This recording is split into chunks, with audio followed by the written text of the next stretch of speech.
First of all, I want to say thank you for everybody that came out and supported me.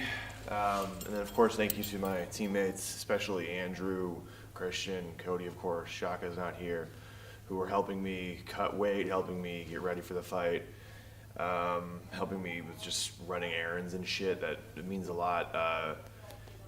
Something that Greg Jackson said, apparently it's from Sun Tzu, but he adapted it, is great generals, or good generals focus on, amateur generals focus on tactics, professional generals focus on logistics.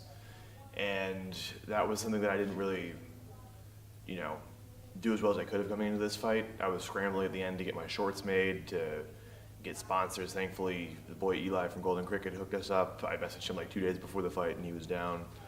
I ended up not getting everything I promised because they didn't give me a post-fight interview, but we still could have brought a camera in the cage and given him a shout out like I promised in the cage. Just would have been filmed by us, not Fury, so should have thought of that. But the reason I wasn't focusing on those logistics was because I was focusing on tactics, and that's not really your job as a fighter going into fight week. Your team has that covered. When we were warming up, Christian just hit pads with me for a little bit. I didn't even have to ask him. He would do a combo and then duck in on a takedown, and I was getting those reps stuffing, and that's what ended up happening. Is I beat the crap out of the guy. He shot in, and I guillotined him, and I had that reaction because Christian gave me that on the pads. I thought a lot about how I wanted to open the fight. That was the only thing I really put too much thought into, and of course it didn't go exactly as I wanted. I didn't knock the guy out in 10 seconds, but everything that Cody did in the warm-up still prepared me for everything that I had to do in there. I almost betrayed my nickname a little bit and fought him in B range, and Cody kept yelling, hey, get back to A range. That was really key to getting out of there and taking no damage. Well, not no damage because I hurt my wrist a little bit. But, I didn't get hit, which is what we want to see from everybody. As far as mindset or anything else that goes into it, you guys know me, I do this every day. I don't really get nervous too much anymore before fights. The only thing I can offer with that is you got to accept every thought that goes through your mind, everything that's going on. You got to be living your life like it's a normal day. I used to catch myself thinking about something else, about a future fight, about a girl, about my friends, about what I wanted to eat afterwards, and I would say, nah, I can't focus on that. I got to focus 100% on this guy, and that's not the case. It's just another day, right? When I come in here and I fight you guys, it's a harder day, right? I literally only had to prepare for 15 minutes. We do 2 hours in here every day. We do 2 hard hours, I didn't really break a sweat in there. I broke more of a sweat in the warm-up than I did in the fight. So, yeah, don't beat yourself up. Don't be too hard on yourself going into a fight. Remember that everything you do here is going to be way harder to prepare you for that, right? You don't need to worry about, being unfocused or anything like that. You can't be distracted, obviously, but it needs to be another day in your life, right? You're cutting weight. You don't get to eat as much as you want.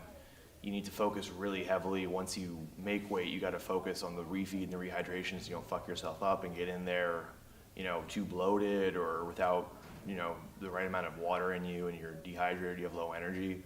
But that needs to become routine, right? Everything needs to become routine. And, just like you need to really plan out your meals every day and make sure you're getting proper nutrition in your fight camp, you do that on fight day, it's the same thing. I really try to fight as often as I can to really embody that, to show you guys that it's all day, every day. And that extends way beyond just what you do in the cage and even beyond what you do here. That extends to, how you conduct yourself, being well-spoken in interviews, getting sponsors, all that stuff. That's what you need to be focusing on to really take yourself to the next level, and you can't just focus on fights. And I do that, I keep doing that a little bit because I love fighting so much and I'm good at it. I get out of there and I finish the guys and I don't take damage, and Cody's like, yeah, you can go again. And I just do it, and we need to make sure that we're maximizing our value from every fight. It's not just about getting those wins and those highlights, it's about using those to propel yourself forward. So make sure you have all that in order before you fight. Don't worry about the tactics as much, leave that to the people who were paid for that. That's That's all I wanted to say. I mean, there's nothing else to really say. It's really simple. You know, as we move through the motions, there's going to be specific things that I can help out with that I think I do well within the system. But you know, I don't really like to discuss like I said, techniques or tactics or anything like that. There's no one-size-fits-all answer, but all the answers are here. So just keep showing up and keep being curious. Because we come in here and we're free to say anything to each other, we're free to try anything, and we don't leave any stone unturned. My grandfather always said that success is when preparation and opportunity meet. So you need to be prepared, and then when the opportunity comes along, that's when you can succeed. And the other thing I'll say is that 3 qualities of a champion are patient, humble, and coachable. So those 3. All right, guys. USA on 3. 1, 2, 3. USA!